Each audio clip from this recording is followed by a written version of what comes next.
Arestado ang isang top 1 most wanted person sa isinagawang operasyon dahil sa kasong paglabag sa Republic Act 7610 o Special Protection of Children Against Abuse, Exploitation and Discrimination Act sa Sual, Pangasinan.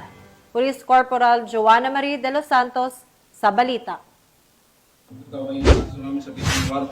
Arestado ang babaeng ito na tinaguri ang top 1 most wanted person sa ikinasang joint operation ng Sual Municipal Police Station, Banban Municipal Police Station, Tarlac at Maritime Police Station sa Barangay Kamagsingalan, Sual, Pangasinan. Kinilala ni Police Captain John C. Ramos, officer in charge ng Sual MPS, ang suspect sa pangalang Marie, 36 anyos, isang housewife at residente ng nasabing barangay. Siya ay inaresto sa bisa ng warrant of arrest na nilagda ni Honorable Sara Bacolod Vidania de los Santos, presiding judge ng Regional Trial Court, 3rd Judicial Court, Branch 109, Capas, Tarlac.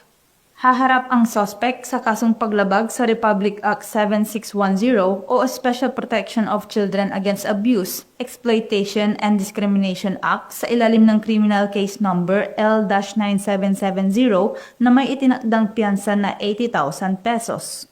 Matapos mahuli, agad na isinailalim ang suspect sa physical at medical examination bago tuluyang dalhin sa kustodiya ng Sual MPS para sa tamang disposisyon.